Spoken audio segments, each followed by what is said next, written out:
Hello, my name is Gary Kreps. I'm a professor at George Mason University in the Washington, D.C. metropolitan area. I'm really pleased to be with you today. I'm looking forward to talking to you about the role of communication when dealing with a pandemic like the COVID-19 problem that we're all facing right now. Unfortunately, the recommendations that I'm going to be making for responding to the pandemic are not exactly the way that many countries have dealt with the problem. And there have been a number of problems with access to relevant information, with misinformation, with conflicting information, with confusing information that has led to a lot of problems. Some countries have done a really good job with a unified voice and a strong set of recommendations. I know many of you are from New Zealand, and New Zealand happily is one of the countries that has done a really good job communicating about the pandemic. Sadly, I'm from the United States, and the United States is not one of the countries that's done a really good job. So they need a lot of help, and so I've been very busy trying to provide information and recommendations to a variety of different official groups and also to the public about the best ways of responding to the pandemic. And the pandemic is still going on here in a very big way, and there's a lot of issues. And there are new issues and new findings and new challenges that come up on a regular basis. And that's one of the issues. So I'm going to launch into the slides now, and we can start talking about the pandemics. Now, the big issue is that pandemics are very complicated issues. It's not really business as usual. It's not the same old thing. And each pandemic is different because the source of disease and infection is really different. And with the COVID-19 virus, it was a very new set of problems, a very new set of issues. We really didn't know what to do about it. We didn't know exactly what was causing it. We didn't know exactly how it was being transmitted. We didn't know what the implications were for people's health. We didn't know the best ways of treating it. There were no vaccines yet for preventing it. And so we were really at stage one, stage zero, with really trying to figure things out. And so one of the big issues about communicating about a pandemic like this one is to raise public awareness. Make sure that people know that there is a serious impending threat happening within your country, within your geographic area. And they need to be alert, they need to be aware, they need to be responsive to these issues. And the better job you do in raising that awareness and getting people's attention and getting them on the same page about what's going on, the more effective the response will be. Unfortunately, there are a lot of mixed messages in many countries. In many places, they tried to compare the COVID-19 pandemic with the seasonal flu. And so people who became used to dealing with the seasonal flu and were not really afraid of it thought maybe the pandemic was no big deal either. People compared it to the common cold and said, well, you can deal with the cold, you can deal with this. Some people said that not everybody would be at risk for this virus. They said that maybe only elderly people or people with other serious healthcare problems would be at risk for the disease. So people who did not have those problems, especially people who are young and relatively healthy, were not that concerned about it and were not particularly vigilant. So it was very important for people to recognize that this is really a serious issue, that it affects everybody, that there can be some really serious negative consequences from this virus, that it can cause a lot of pain, suffering, and death. And the magnitude of the problem has a lot to do with how well we respond to the issue, especially because there are no magic bullets, there are no treatments, there are no pills, there are no vaccines that will solve the problem. Behavior is really a critical issue, and prevention is a really big issue. We want to minimize the spread of contagion as much as possible. And the countries that have done a really good job at minimizing the spread of contagion through active prevention methods have been the ones that have been most effective at minimizing problems. And the countries that were not getting a uniform, universal response, people engaging in active prevention behaviors, were the ones that have had the biggest problem. And so these are some real lessons to learn. We're still dealing with the pandemic, and it's important even to this moment to raise awareness. But we also need to try to provide people with timely, accurate, up to date, and effective information, state of the art information about what are the basic mechanisms of this disease, what are the influences of the disease, what are the best known prevention strategies for dealing with this disease, for keeping it from spreading, what are the best response strategies for people who become infected. How can we minimize their pain and suffering and try to keep them alive and healthy as best we can? All of these are really important issues, and we're learning more things as it goes. So some of the information we provided early may not always be the recommendations now. Some of the responses that we thought might be helpful turned out not to be very helpful. In fact, some of them turned out to be dangerous.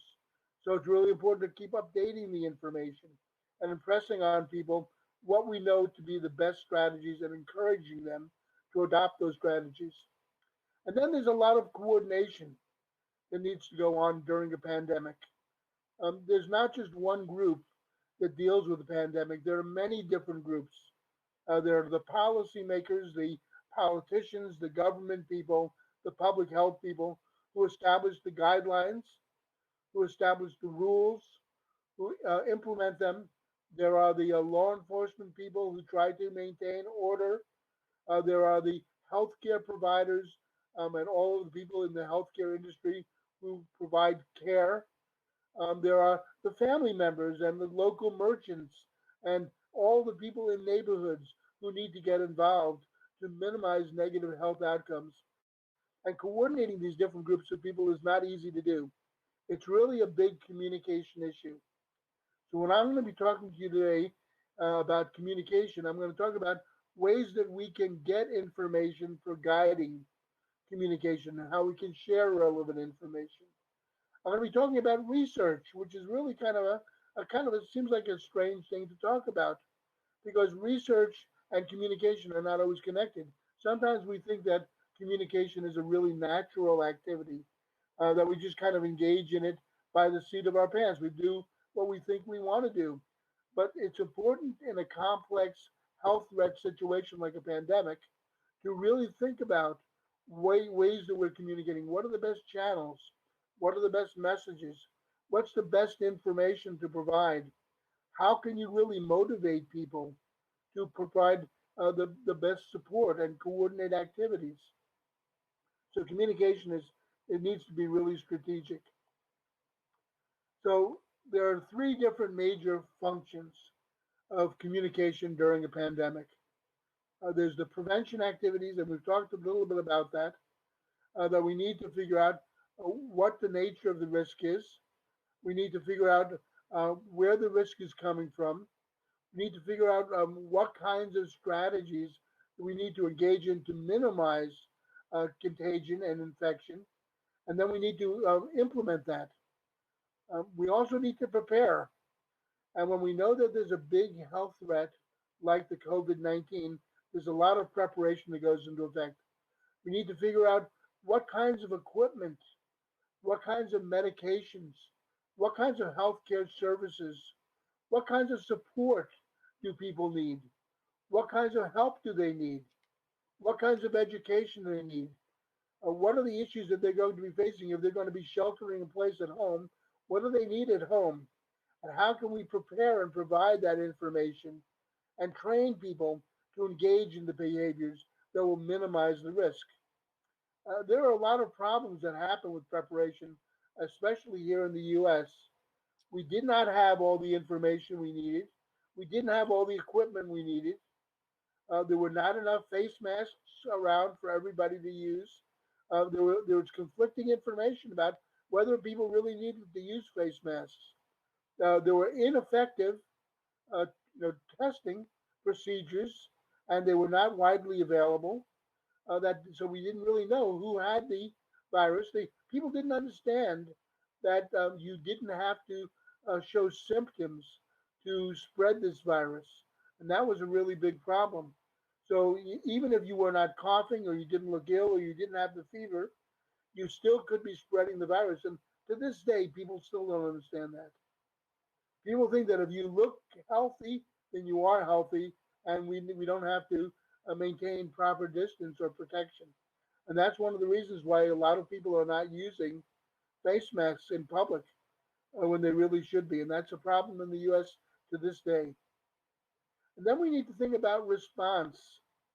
How do we deal with the right response? How do we coordinate treatment and mitigation programs? What kinds of information dissemination programs do we need that we can provide people with the latest information and persuade key groups about what kinds of activities to engage in and then to implement those behaviors and monitor them over time? And then we need to check to see what's going on with the information because the pandemic is kind of a moving problem. It's not the same issue and there are peaks and valleys. So we need to know whether infections are increasing or whether they're decreasing. We need to know whether or not people are having any kinds of health problems. We need to know if there are things that they're doing that are helping or they're not helping. And then we need to figure out how to provide updates so people know how to respond appropriately. And as I mentioned earlier, those responses are likely to change over the course of the pandemic. One of the things we need to realize is that pandemics are not a new event. We've had a long history over hundreds of years of pandemics, and we've learned a lot about those pandemics. And we need to think about what has worked in the past, so we don't make the same kinds of mistakes. Um, One of the nice things that we have now is that we have a much more robust scientific infrastructure, biomedical infrastructure for learning about the genetic makeup of these viruses, for developing medications, for developing vaccines, for developing treatments, so that we have ways of responding. And even though we may not have the best possible treatments, we have different treatments that are available. But one of the things we need to figure out are what influences have risk communication programs had during past pandemics. So the problem that we've had now with misinformation and disinformation, you know the difference between misinformation and disinformation? Misinformation is anytime we get information that's not accurate. Disinformation is when people strategically provide information that's not true for some reason.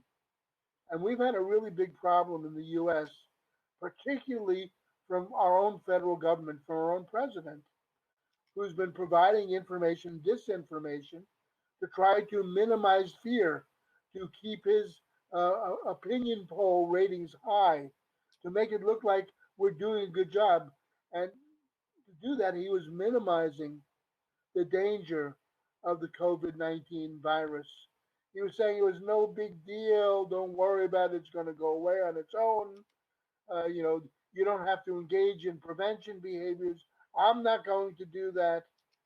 And because he was providing that kind of disinformation, people were confused. Some people believed him, others did not.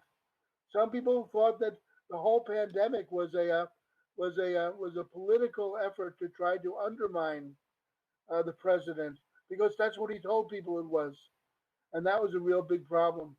So we need to figure out how to deal with that. We need to figure out who are the different groups that need the information, who's paid attention to health information dissemination efforts in the past. What are the best channels to use? Should we be using television? Should we be using radio? Do we want to communicate online? Do we want to use newspapers? Who are the best sources of information? Should we be going door to door providing information to different groups? Do we need to reinforce this information within communities and within neighborhoods like they did in China? In China, they had a very intricate neighborhood system for reinforcing information and regulations about prevention. And that kind of reinforcement made it very easy for people to comply. And there was a high level of compliance. And that's one of the reasons they were able to contain the virus very well. But we need to figure out what are the best ways of communicating, and that may be different from one country to another, based on the ways that people get information, and also the cultural norms within those different areas. What kinds of influences are there to the ways that we communicate, including unintended influences, negative influences, boomerang effects, where things that we say, for example, when the president was trying to calm people down, it also discouraged them from taking the pandemic seriously. And so that was a boomerang, a negative effect of his communication. I'm sure he was trying to keep people calm and happy, but sometimes we need to have a little bit of fear to be able to respond appropriately. We need to recognize that we're in a really dangerous situation. What parts of the risk communication worked best in the past? And so I really believe in the past is the prologue to the future. That we need to think about what's worked before and what kinds of strategies we know worked for different audiences that we need to communicate with. What information will help make health risk communication programs work well? So there's a number of questions I think we need to ask. What do we want to communicate about the pandemic? What do we want people to know? Do we have the best information available? If we know that the information will be changing over time, it's probably a good idea to let people know that this is the best information we have now, but we're going to be continuing to study this and we'll be updating it. So people will get frustrated when they say, well, you told me to do this before, now you're telling me to do that. They know that this is an advance in knowledge and you're providing people with the best information you have. Which are the key audiences that you want to reach and influence? What do you want these people to do? Can they do it? Do they have the resources to do what you want them to do? Do they have the knowledge? Do they have the skills? What kind of support do they need to accomplish the goals that you want them to engage in to minimize the impact of the virus? Do we have measurable goals and outcomes in mind? What do we want to achieve? What's reasonable? What's the established baseline now for the kind of activities that are going on? What are the death rates right now? What are the infection rates right now? How is that changing? If we want people to engage in behaviors, how many of them are doing it now? How many of them are adopting it? Does that change over time? Is there a strategy for making communication programs effective? Are the programs sensitive to unique differences of different audiences, including people from different cultures, people who have different health information needs, different levels of literacy, different expectations? And who are the people that they trust the most? How can you engage them? These are really important issues to think of when we're communicating about a pandemic. So one of the things I try to do to guide strategic health communication during crises like a pandemic is to do formative evaluation of risk. We need to figure out what are the risk issues, what are the needs for information, what do we know about the problem. And so this means you need to do due diligence to figure out what do we know about this issue? What are the key factors that we need to be aware of? Who are the different groups that are at risk based on what we know? And then keep updating that information. And what can they do to reduce the risks? Once again, this can be updated. The second is we need to do audience analysis of the groups that we need to influence to figure out what are their backgrounds, interests, communication orientations, and expectations so that we can communicate with them effectively and get them to adopt the information we want. What do these people currently know about the pandemic? What do they know about this virus? What are their expectations? What are the gaps in knowledge? What is the misinformation that they have? So we can provide them with information that gives them a clearer understanding. What channels of communication do they like to use? Are they used to? Do they trust? What kind of messages will resonate with them? Who are the people that they want to hear from and they will trust to provide them with information? Can we segment different key audiences to provide them with the kinds of messages that are most effective for them? There are different ways that we want to communicate with different people. People have different levels of literacy. People may speak different languages. People may have different concerns and interests. And so communication is not a one size fits all phenomenon. So we need to do a formative evaluation to guide effective pandemic risk communication. So let's talk a little bit about audience analysis. You know, there are different sources of data information that you need about audiences. You need demographic information, kind of the prisoner of war information. Who are they? Where are they? What their age, gender, race, ethnicity, education, income. The more of that information you have, the more you're able to figure out which groups to segment together. What are their current and past related health behaviors and health conditions? Maybe we need to identify the people who might be at greatest risk, like people who have immune deficiency, who maybe have other comorbidities. Maybe we want to focus on the people who are living in nursing homes, who are at very high risk. If we learn that there are different ethnic groups who are more likely to, have problems with the virus, maybe we need to figure out and work with them. What are their communication characteristics? As we mentioned before, people you have different media use patterns, different media preferences, different ways that they like to communicate. What kinds of knowledge, attitudes, values, and emotions do they have related to this health issue? Do they trust science? Do they trust government? Do they trust their healthcare providers? Do they have healthcare providers? Who provides information to people within their families? What kinds of habits and preferences are relevant to this situation? All of these are audience analysis factors that will allow us to communicate effectively.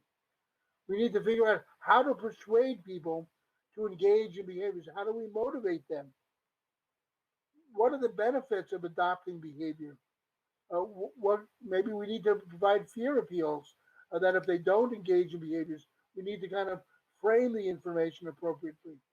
And what are the barriers that they face to engaging in behaviors that will minimize their risk and help them to survive the pandemic? All of this information is critical in designing the communication that will be most effective at reaching these audiences.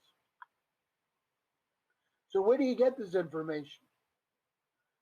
There's a number of different ways, and I think that the first way, the quickest way, and the least expensive way is to do kind of a secondary analysis of what we already know about different audiences. What information is already available?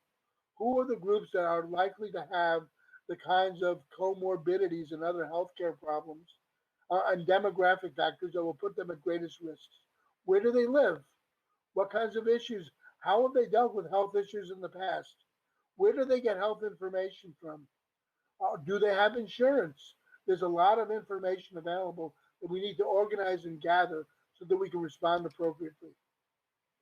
And then we also need to collect new audience analysis data because typically there's not enough relevant secondary data available through archival sources. We need to conduct new studies.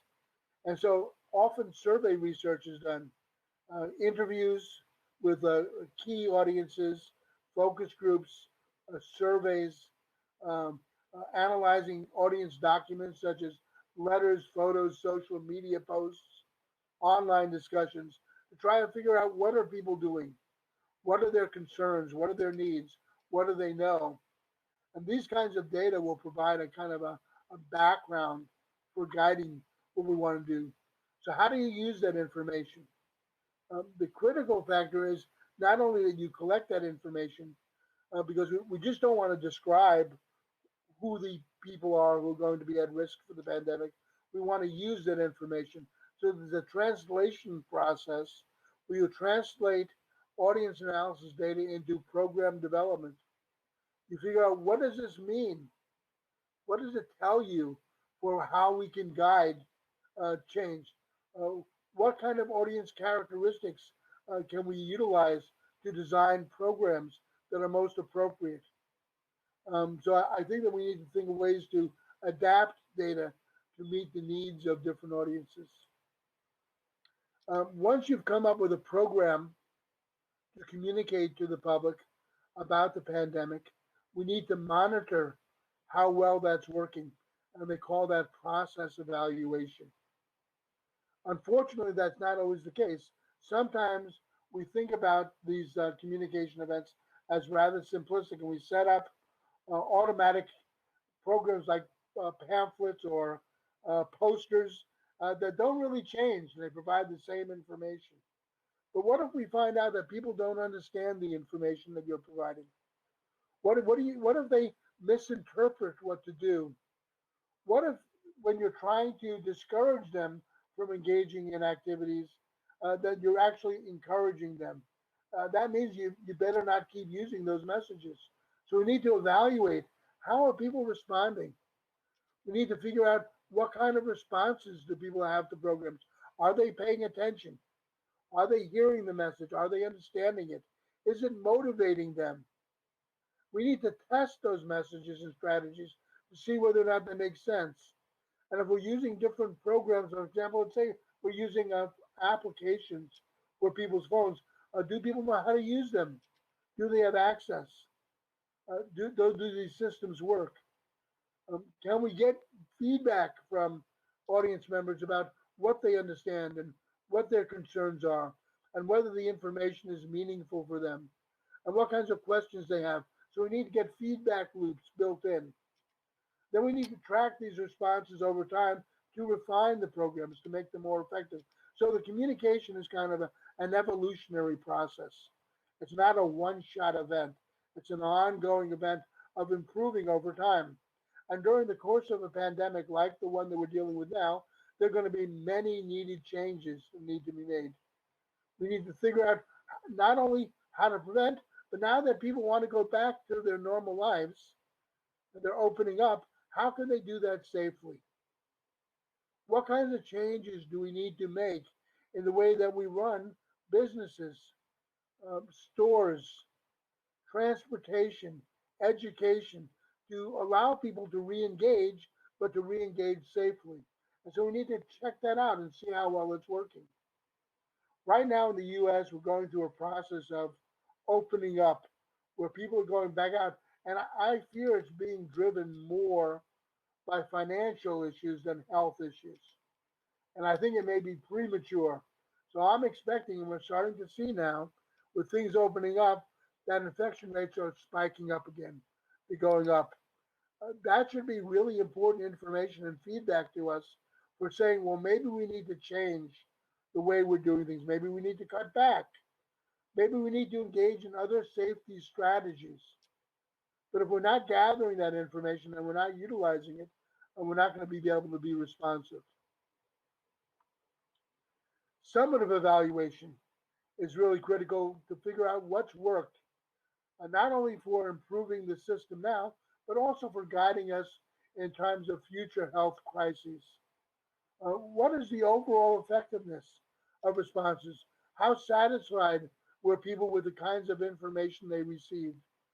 So right now I'm engaging in a number of studies using a variety of different methods to figure out what has worked and what hasn't worked in terms of communicating about the pandemic. What do people understand and what are they still misinformed about? What was the message that really helped them to engage in behaviors? And what were messages that minimized their engaging in those behaviors? How well were they exposed to information?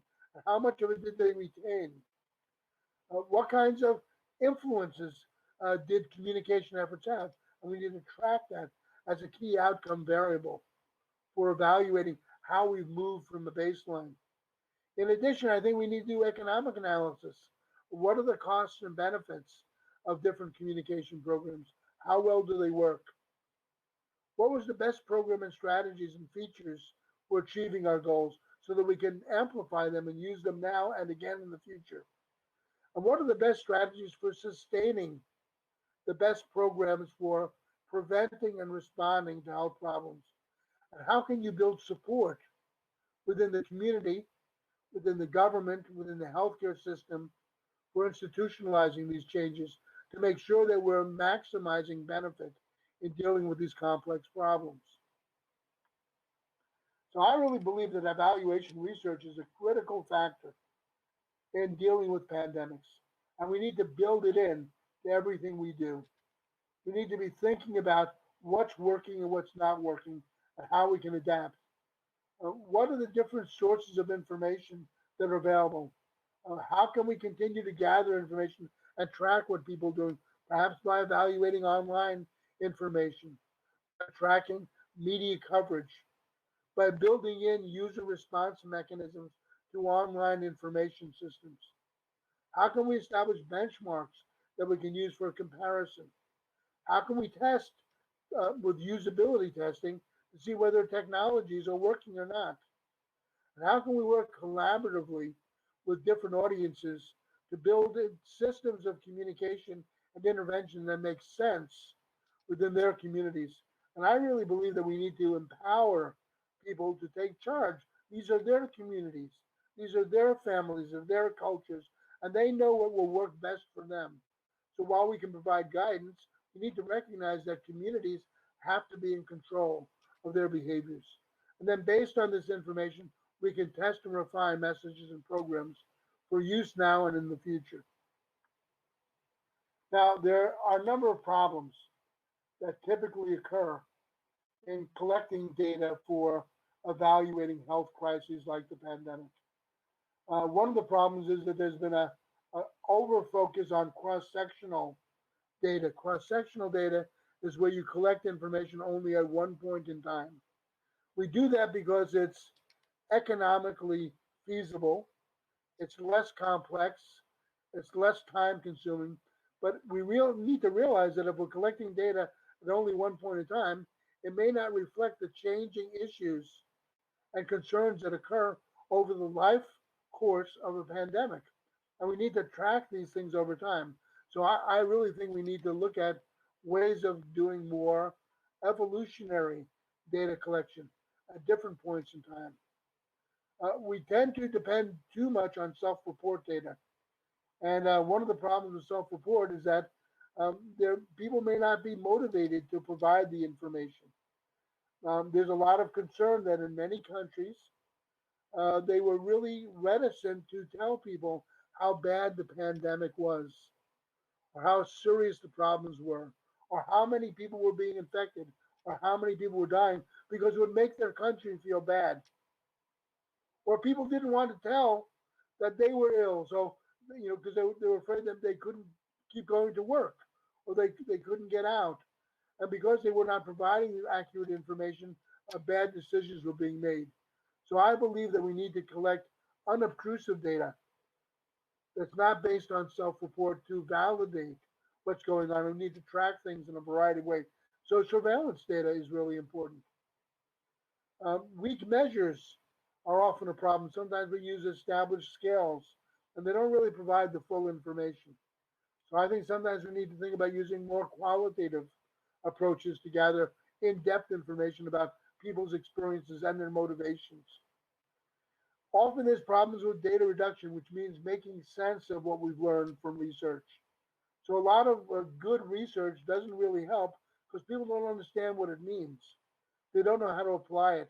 So we need to try to reduce the complexity of our findings and think about ways of applying the data to improving programs.